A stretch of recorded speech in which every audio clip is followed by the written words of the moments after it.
Hello friends, welcome to Bright Words Academy. Friends, आज हम लोग रोमांटिक पोएट जॉन कीट्स का टू ए नाइटिंगेल है, उसका सेकंड पार्ट डिस्कस करेंगे। इसका फर्स्ट पार्ट हमने अपने चैनल में पहले अपलोड कर दिया है, तो आप इस वीडियो को देखने के पहले उसको देखिए, जिससे आपको ये वीडियो अच्छे से पूरी पोएम समझ में आ सके। फर्स्ट पार्ट का वीडियो जो है उसमें हमने टू ए नाइटिंगेल के कुछ इंपॉर्टेंट फैक्ट्स एंड स्टार्टिंग के 4 स्टैंजाज को डिटेल में डिस्कस किया हुआ है, तो आप उसको ज़रूर देखिए, फिर आपको आगे की पोएम समझ में आ पाएगी।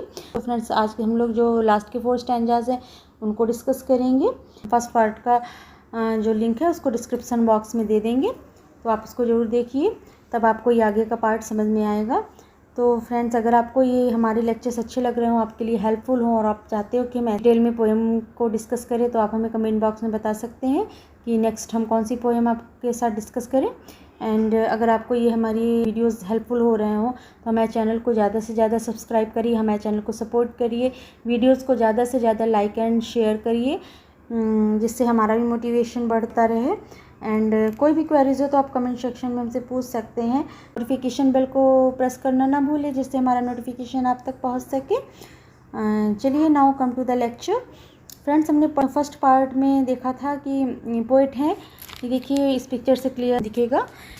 कीट्स जो है एक पेड़ के नीचे बैठे हुए हैं और वो नाइटिंगेल से अपनी बात कर रहे हैं, और वो नाइटिंगेल का जो गाना गा रही है उस सॉन्ग सुनकर बहुत खुश हो रहे हैं। साथ ही वो नाइटिंगेल के साथ ह्यूमन वर्ड को छोड़कर नाइटिंगेल के वर्ड में जाना चाहते हैं, क्योंकि ये प्रॉब्लम भरी जो उनका ह्यूमन वर्ड जो प्रॉब्लम भरी, मिजरीज एंड पेनफुल है, पेन से भरा हुआ है, उस वर्ड को छोड़कर वो नाइटिंगेल के वर्ड में उसके साथ उड़ जाना चाहते हैं। स्टार्टिंग के 4th स्टैंजा में डिस्कस किया। अब चलिए हम नेक्स्ट 5th स्टैंजा से हम लोग आगे की पोएम डिस्कस करते हैं। चलिए देखते हैं आगे पोएट क्या कहते हैं। I can not see what flowers are at my feet, nor what soft incense hangs upon the box. Poet क्या कहते हैं, आई कैन नॉट सी, मैं नहीं देख पा रहा हूँ, what flowers are at my feet, कि मैं नहीं देख पा रहा हूँ कि मेरे पैर के पास कौन से फ्लावर्स हैं, कौन से फूल हैं। इतना ज़्यादा अंधेरा था वहाँ, हमने लास्ट वीडियो में बताया कि वहाँ पर इतना ज़्यादा, पोएट कहते हैं यहाँ पर इतना ज़्यादा अंधेरा है कि जो यहाँ पर सिर्फ ओनली जो मून से, हेवन से है, वहाँ से मून की जो लाइट आ रही है, ओनली वही लाइट से जो रोशनी आ रही है, केवल वही लाइट है, और यहाँ पर बहुत ज़्यादा अंधेरा है, यहाँ से आगे कुछ दिखाई नहीं दे रहा है। वहाँ अंधेरा होने के कारण पोएट कह रहे हैं जो भी यहाँ फ्लावर मेरे पैरों के पास आ रहे हैं वो मुझे नहीं समझ में आ रहा है। आई कैन नॉट सी, मैं नहीं देख पा रहा हूँ उन फ्लावर्स को। Nor what soft incense hangs upon the box. Box क्या हो गया आपका, बॉक्स हो गया डालियाँ। ये जो डालियों पर कौन से खुशबूदार फूल, इंसेंस हैं, इन सॉफ्ट इंसेंस मीन्स हो गया आपके खुशबूदार जो फूल हो गए हैं, जो डालियों पर खुशबूदार फूल लगे हुए हैं, वो कौन से फूल लगे हुए हैं, मैं नहीं देख पा रहा हूँ कि कौन से फूल, डालियों पर कौन से खुशबूदार फूल लगे हैं, ये भी मैं नहीं देख पा रहा हूँ। But in embalmed darkness guess each sweet. आगे पोएट कहते हैं लेकिन फिर भी मैं गेस कर सकता हूँ, जो चारों तरफ जो इतना डार्कनेस है, गेस कर सकता हूँ ईच स्वीट, जो हर फूल की जो महक है उसकी खुशबू से मैं, एम्बाम्ड जो खुशबूदार फूल हैं उसकी खुशबू से मैं हर एक फूल को पहचान सकता हूँ। क्या कहते हैं पोएट, मैं गेस कर सकता हूँ कि हर एक फूल को जहाँ से भी ये खुशबू आ रही है, यानी हर एक फूल को मैं उनकी खुशबू से पहचान सकता हूँ, मैं गेस कर सकता हूँ। Clear. Where with the seasonable month endows the grass the thicket and the fruit tree wild. आगे पोएट कहते हैं कि जो सीजनेबल मंथ है, सीजनेबल मंथ क्या, कौन से महीने को कह रहे हैं, मई का महीना, मई के महीने को कह रहे हैं पोएट, जो सीजनेबल मंथ है जिसमें फ्लावर्स हैं, फ्रूट्स हैं, ग्रास हैं, जो ट्रीज़ हैं, सभी खिल उठते हैं। यानी जो मई का महीना है, यहाँ मई के महीने में फॉरेस्ट जो है हरियाली से, ग्रीनरी से पूरा भरा हुआ है, हरा भरा हुआ है। मीन्स जो सभी चीज़ है, सभी पेड़ पौधे, हर चीज़ खिल उठते हैं। कौन से महीने में, सीजनेबल मंथ, यहाँ मई के महीने की बात कर रहे हैं पोएट। फिर आगे पोएट कहते हैं, White hawthorn and the pastoral eglantine fast fading violets covered up in leaves। आगे पोएट 3 तरह के फ्लावर्स का नाम लेते हैं। वाइट हॉथर्न एंड द पेस्टोरल एग्लेंटाइन, ये जंगली फूल हो गए, तो हॉथर्न हो गया, एग्लेंटाइन हो गए, जंगली फूल हो गए। फास्ट फेडिंग वॉयलेट्स, वायलेट्स हो गया फास्ट फेडिंग, जो जल्दी मुरझा जाते हैं वो फूल हो गए। जंगली फूलों की बात कर रहे हैं, हॉथर्न, एग्लेंटाइन, वायलेट्स, ये जो फ्लावर्स के नाम ले रहे हैं जंगली फूल हैं। कवर्ड अप इन लीव्स, ये तीनों तरह के जो फ्लावर्स हैं वो पत्तों से ढके हुए हैं। फॉरेस्ट की ज़मीन पर मीन्स क्या कह रहे हैं पोएट, फॉरेस्ट की ज़मीन पर इन तीनों तरह के जो छोटे छोटे फ्लावर्स जो धरती पर उगे हुए हैं और उनके ऊपर जो पत्ते गिरे हुए हैं उनसे वो ढक गए हैं, उनसे वो कवर हो गए हैं। वो फूल जो छोटे छोटे फूल हैं वो उन जो पत्ते गिरे हुए हैं उनसे वो ढक गए हैं, उनसे वो कवर हो गए हैं। क्लियर, आगे देखते हैं चलिए। And mid May's eldest child, the coming musk rose full of dew wine. आगे पोइट क्या कहते हैं, आगे पोइट एक फ्लावर का और नाम लेते हैं, एक फ्लावर का नाम और लेते हुए कह रहे हैं कि ये जो मस्क रोज़ है ये मई के एल्डेस्ट चाइल्ड को कह रहे हैं, क्योंकि मई के महीने में ये सबसे ज़्यादा खिलते हैं। मस्क रोज़ जो है वो मई के महीने में सबसे ज़्यादा खिलते हैं, तो उसको एल्डेस्ट चाइल्ड, मई के महीने का एल्डेस्ट चाइल्ड कह रहे हैं। ये मस्क रोज में जो बूंदें हैं वो वाइन के जैसे हैं, यानी इसकी खुशबू वाइन के जैसे हैं। The murmurous haunt of flies on summer eves. आगे पोइट क्या कह रहे हैं, पोइट कहते हैं आगे, साथ ही इसके चारों तरफ बहुत सारी मधुमक्खियां हैं जो मरमर कर रही हैं। पोइट आगे कहते हैं जो ये मस्क रोज़ है उसको इसकी खुशबू वाइन की जैसे, और इसके साथ ही इसके चारों तरफ बहुत सारी मधुमक्खियां हैं जो कि मरमर की साउंड कर रही हैं, और वो मस्क रोज़ के ऊपर समर की ईव्स में मरमर कर रही हैं, मीन्स वो समर की ईव्स में भिनभिना रही हैं। जो मधुमक्खियाँ हैं वो मस्क रोज़ के ऊपर आसपास घूम रही हैं, उसमें भिनभिना रही हैं, क्योंकि मस्क रोज़ फेवरेट गैदरिंग स्पेस है मधुमक्खियों का, तो इन पर मधुमक्खियाँ भिनभिना रही हैं। Darkling, I listen, and for many a time I have been half in love with easeful death. Next stanza में पोएट क्या कह रहे हैं, मेरा मूड अब गंभीर हो रहा है, वो उनका मूड जो है वो गंभीर सा हो गया है, कुछ वो सीरियस हो गए हैं। साथ में तुम्हारे गाने को भी सुन रहा हूँ, आई लिसन, किड्स हैं वो उसके गाने को भी नाइटिंगेल को सुन रहे हैं। And for many a time I have been half in love with easeful death. आगे पोइट क्या कहते हैं, साथ ही मैं तुम्हारे गाने को लिसन कर रहा हूँ, सुन रहा हूँ।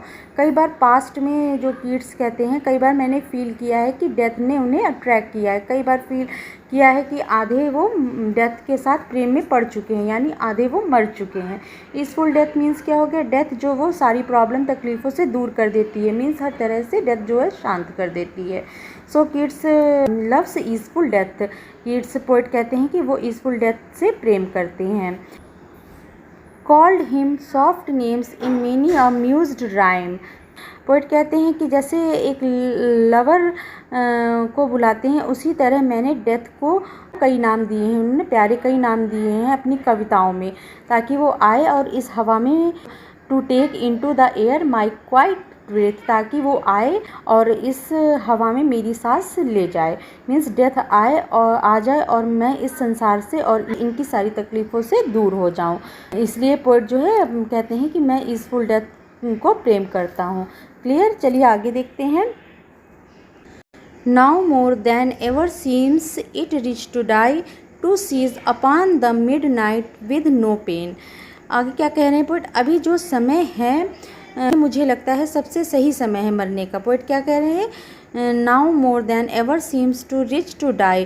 पोएट कहते हैं अभी जो समय है ये मुझे लगता है सबसे सही समय है मरने का, और कारण ये है रात का समय है, मैं जो तुम्हारा गाना सुन रहा हूँ तो ये जो समय है, तो इस समय में मर भी जाऊँ तो मुझे कुछ पेन दर्द नहीं होगा, क्योंकि मैं इतना सुंदर खूबसूरत सा तुम्हारा गाना जो सुन रहा हूँ।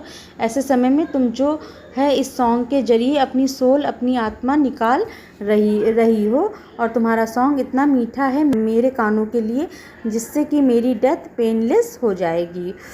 नाउ वो to cease upon the midnight with no pain. इस जो आधी रात के समय में तुम्हारा गाना सुन रहा हूँ और मधुर भरा तुम्हारा गाना है, तो इस समय में अगर मर भी जाऊँ तो मुझे कोई पेन का फील नहीं होगा, पेन दर्द नहीं होगा। तो इस मीठे सॉन्ग को सुनते सुनते अगर मैं मर जाऊँ, मेरी डेथ हो जाए, तो मुझे कोई पेन दर्द नहीं होगा। ऐसा समय में तुम जो इस सॉन्ग को जरिए अपनी सोल, अपनी आत्मा मुझे निकाल कर दे रही हो, अपनी आत्मा निकाल रही हो, ऐसे समय अपनी सोल, अपनी आत्मा को निकाल रही हो, और तुम्हारा सॉन्ग इतना मीठा है कि मेरे कानों के लिए जिससे कि मेरी डेथ पेनलेस हो जाएगी। अगर मैं मर भी जाऊँ तो मेरी डेथ पेनलेस रहेगी।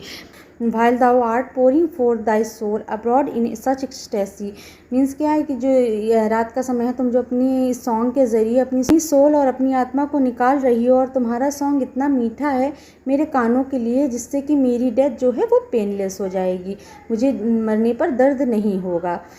Still wouldst thou sing, and I have ears in vain to thy high requiem become a sword।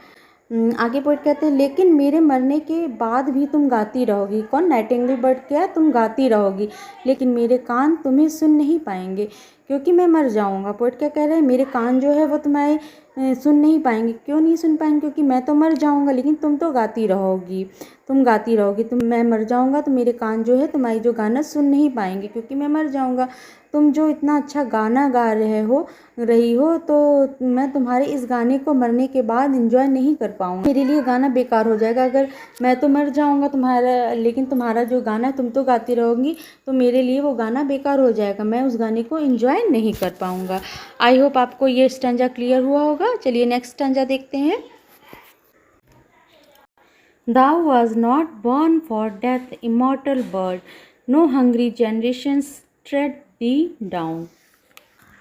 आगे पोइट कहते हैं कि वो तो मर जाएंगे, पोइट जो है वो मर जाएंगे, बट ये जो नाइटिंगेल बर्ड है वो नहीं मरती क्योंकि वो इमॉर्टल है। यहाँ पर पोइट नाइटिंगेल बर्ड को इमॉर्टल बता रहे हैं। मीन्स तुम नाइटिंगेल को कह रहे हैं तुमने मरने के लिए तुम्हारा जन्म नहीं हुआ, तुम्हारी नई जनरेशन आकर अपनी जगह ले लेती है, ऐसा नाइटिंगेल बर्ड के साथ नहीं होगा। मीन्स तुम मरने के लिए नहीं जन्मी हो, तुम इमॉर्टल हो। मीन्स तुम मरने के लिए तुम्हारा जन्म नहीं हुआ है, तुम इमॉर्टल हो, तुम्हारे पीछे जो आने वाली कोई नई जनरेशन नहीं है तो जो कि तुम्हें नीचे दबाएंगी। मीन्स उम्र बढ़ने के साथ ही जो नई जनरेशन आकर आपकी जगह ले लेती है, ऐसा नाइटिंगेल बर्ड के साथ नहीं होगा। The voice I hear this passing night was heard and ancient days by emperor and clone। Poet आगे कहते हैं कि कल भी लोग तुम्हारा गाना सुनेंगे। जो नाइटिंगेल बर्ड गाना गा रही है, कल भी लोग तुम्हारा गाना सुनेंगे, और प्राचीन समय में भी तुम्हारा गाना, एंशिएंट डेज में भी राजा जो थे और उनके जो क्लोन्स होते थे, एम्परर एंड देयर क्लोन, राजा और उनके क्लोन्स होते थे, वो तुम्हारा गाना, मंत्री वगैरह होते थे, वे सब तुम्हारा गाना सुना किया करते थे। मीन्स इतना समय हो गया। The voice I hear this passing night was I heard, जो इस नाइट में मैं गाना तुम्हारा सुन रहा हूँ, जो एंशिएंट समय में राजा और उनके क्लोन्स, उनके मंत्री वगैरह होते थे, उन्होंने भी तुम्हारा गाना सुना होगा। मीन्स इतना समय बीत गया है मगर नाइटिंगेल का गाना जो है वो आज भी वही है। मीन्स प्राचीन समय भी वही राजा और मंत्रियों ने भी ये गाना सुना है और जो गाना मैं आज सुन रहा हूँ। Perhaps the self same song that found a path through the sad heart of Ruth when sick for home. आगे पोइट क्या कहते हैं? परहैप्स, शायद ये जो गाना वही है जिसने रूथ के दिल में अपना रास्ता जगह बना लिया था। ये रूथ कैरेक्टर क्या है, आइए देख लेते हैं फ्रेंड्स। ये अब रूथ क्या है, रूथ कैरेक्टर क्या है। फ्रेंड्स, जो रूथ है, रूथ जो है वो बाइबल की एक कहानी का एक कैरेक्टर है जो अपने हस्बैंड की डेथ के बाद पैलेस्टाइन नाम की जगह पर चली जाती है, जो कि उसके लिए बिल्कुल अनजान थी। यहाँ पोइट कह रहे हैं कि ये गाना जो है वो बाइबल के समय में भी रहा है। मीन्स क्या है पोइट का, ये गाना जो है रूथ ने भी सुना होगा, जो बाइबल के समय में भी रहा है, और रूथ ने भी इस गाने को सुना होगा। When sick for home, when वो घर जाने के लिए बहुत जब परेशान हो रही थी, वो गाना वहाँ पर सुना होगा। तो मीन्स क्या है पोइट का, ये बाइबल के समय से भी ये सॉन्ग जो है नाइटिंगेल तब से ये गाना गा रही है, प्राचीन समय से भी वही ये गाना है जो मैं सुन रहा हूँ, जो प्राचीन समय से रूथ ने सुना होगा। क्लियर? चलिए आगे देखते हैं। She stood in tears amid the alien corn the same that oft times hath. तो रूथ ने वो गाना जो सुना होगा जब वो घर जाने के लिए परेशान हो रही थी और कॉर्न के खेत में खड़े होकर आंसू बहा रही थी। She stood in tears amide the alien corn, corn के खेतों में खड़े होकर रूथ जो है जब आंसू बहा रही थी, परेशान हो रही थी अपने घर जाने के लिए, शायद वो गाना नाइटिंगेल का रूथ ने भी सुना होगा।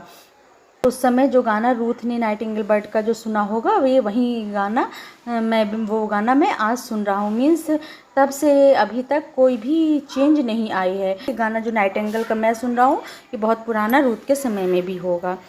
Clear. Charmed magic casements opening on the foam of perilous seas in fairy lands forlorn। आगे पोइट क्या कह रहे हैं, ये वही गाना है। कैसा गाना? Charm magic casements. ये पोइट कहते हैं ये वही गाना है जिसने मैजिक केसमेंट के बंद दरवाज़ों को खोल दिया है। ओपनिंग ऑन द फोम, जो मैजिक केसमेंट्स थे उनको बंद दरवाज़ों को खोल दिया। वो दरवाजे जो कभी नहीं खुलते थे उनको नाइटिंगेल के इस गाने की आवाज़ ने खोल दिया है। ये वही गाना है जो जहाज़ों पर सुना। मीन्स क्या है, जो ये वही गाना है जो जहाज़ों पर, सीज़ पर सुनाई देते हैं। पेरिलियस सीज़, जो गहरे और डेंजरस सी होते हैं, जो डेंजरस सी वगैरह होते हैं, उनकी खिड़कियों को इसका गाना खोल देते हैं। जो वहाँ के जहाज़ों के जो नाइटिंगेल का गाना सुनते हैं जो कभी नहीं खुलती खिड़कियाँ, उन खिड़कियों के दरवाजे भी ये नाइटिंगेल का सॉन्ग जो है खुलवा देता है। मतलब मैजिक केसमेंट्स होते हैं उनके दरवाजे भी बंद दरवाजे भी जो कभी नहीं खुलते वो खोल देते हैं, जो कि कभी नहीं खुलते हैं। मैजिक केसमेंट्स की खिड़कियां हैं जो कभी नहीं खुलती हैं, वो नाइटिंगेल के गाना सुनकर समुद्र के बीच में सुनाई देता है तब खुल जाती हैं। तो मैजिक केसमेंट समुद्र की खिड़कियां हो गई, मैजिक केसमेंट शिप की खिड़कियां हो गई जो कभी नहीं खुलती हैं। पर जो नाइटिंगेल का सॉन्ग जब सुनते हैं तो वो खिड़कियां भी जो तब खुलती हैं और ये गाना नाइटिंगेल का फेरी लैंड्स में सुनाई देता है। जो ये नाइटिंगेल का सॉन्ग है वो फेरी लैंड्स में भी, ये वही सॉन्ग है जो फेरी लैंड्स में भी सुनाई देता है। क्लियर। चलिए आइए लास्ट स्टैंजा देखते हैं अब हम। Forlorn the very world is like a bell to call me back from thee to my soul self। आगे पोइट कहते हैं कि forlorn मीन्स क्या हो गया, अकेलापन या निराशा जो होती है, अकेलापन में जो निराशा होती है उसको forlorn कहते हैं। तो आगे पोइट कहते हैं कि ये वर्ल्ड एक घंटी की तरह है, वर्ड है वो एक घंटी की तरह है और ये मुझे तुमसे दूर कर देता है।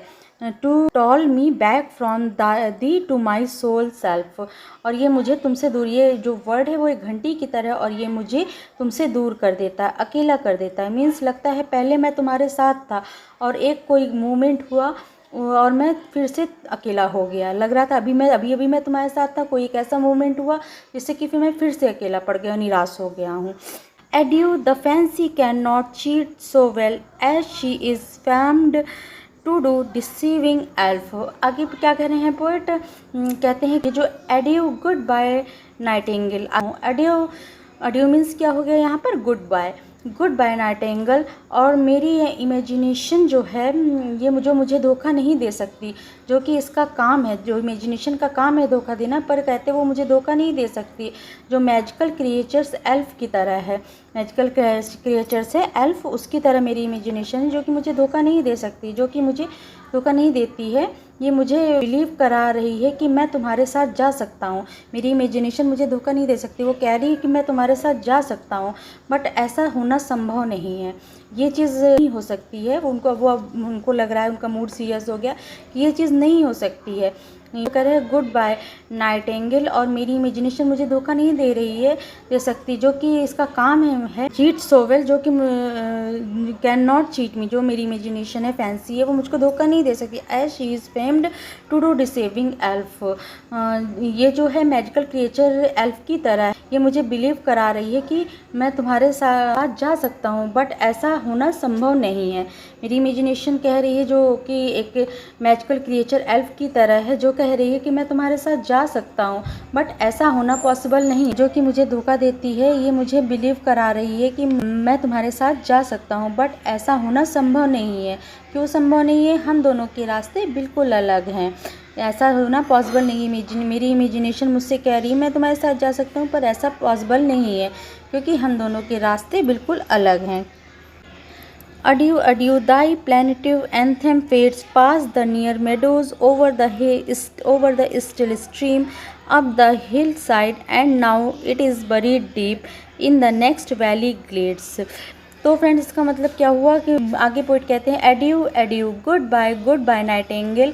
और ये गाना जो है वो मेरे लिए एक मतलब सिंपल सॉन्ग की तरह है, जो कि मुझे अब धीरे धीरे फेड हो रहा है। मीन्स वो गाना की आवाज़ धीमे धीमे कम होती जा रही है, फीका होता जा रहा है।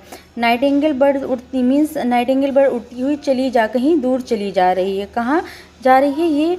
नियर मेडोज, घास के मैदान में। द स्टिल स्ट्रीम, झरना नदी जो बह रही है उसके ऊपर से उड़ती हुई चली जा रही है।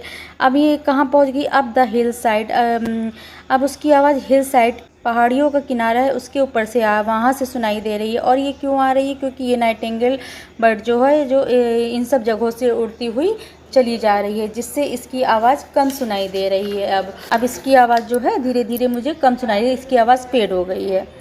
आगे पोइट कहते हैं कि ये नाइटिंगेल की आवाज़ बगल वाली valley in the next valley glades. अब ये नाइटिंगेल की आवाज़ है, अब जो नाइटिंगेल की आवाज़ है वो बगल वाली वैली से आ रही है। एंड धीरे धीरे इसकी आवाज़ गायब सी हो गई। मीन्स अब इसकी आवाज़ मुझे नहीं सुनाई दे रही है। Was it a vision or a waking dream? Fled is that music do I wake or sleep. आगे पोइट कहते हैं मैंने जो ये नाइटिंगेल का गाना सुना है, मैंने जो कुछ भी ये सब फील किया है, क्या ये सच्चाई थी या फिर कोई सपना देखा था मैंने? और कहते हैं ये सब चीज़ जो मैंने फ़ील किया, पूरी सब चीज़ें नाइटिंगेल बर्ड का गाना सुना, वो सब क्या सचमुच में सच्चाई थी? ये सचमुच में सच्चाई थी या फिर मैंने सपना देखा है कोई, या मेरे साथ कोई इल्यूज़न हुआ है? वो नाइटिंगेल का गाना जो अब नहीं सुनाई दे रहा है, तो मैं जानना चाहता हूँ कि मैं जाग रहा हूँ या मैं कोई सपना देख रहा हूँ, या फिर मैं नींद में कि मैंने कोई सपना देखा है, या ये सब कुछ सचमुच में हुआ है और मैंने नाइटिंगेल का गाना सुना था, सब सच में मैंने सुना है। बाय वेक और स्लीप, क्या मैं जाग रहा था या मैं नींद में सपना देख रहा था? सो फ्रेंड्स यहीं पर इस पोएम का एंड हो जाता है। पोएम में एक नाइटिंगेल का गाना सुनते हैं एंड नाइटिंगेल के वर्ड को ह्यूमन के वर्ड से कंपेयर करते हुए ये नाइटिंगेल के वर्ड में ह्यूमन प्रॉब्लम से दूर नाइटिंगेल की दुनिया में जाना चाहते हैं, प्रॉब्लम से दूर होकर नाइटिंगेल की दुनिया में जाना चाहते हैं। सो फ्रेंड्स आई होप आपको ये पोएम समझ में आई हुई होगी, क्लियर हुई होगी। और आपको ये लेक्चर अच्छे लग रहे हों तो हमारे चैनल को ज़्यादा से ज़्यादा लाइक, सब्सक्राइब एंड शेयर करिए। एंड नेक्स्ट आप बता सकते हैं कि हम नेक्स्ट कौन सी पोएम को डिस्कस करें। लाइक, सब्सक्राइब एंड शेयर करना ना भूलें। चलिए फ्रेंड मिलते हैं नेक्स्ट वर्क में, नेक्स्ट लेक्चर में। Okay, thank you, thanks for watching, thank you.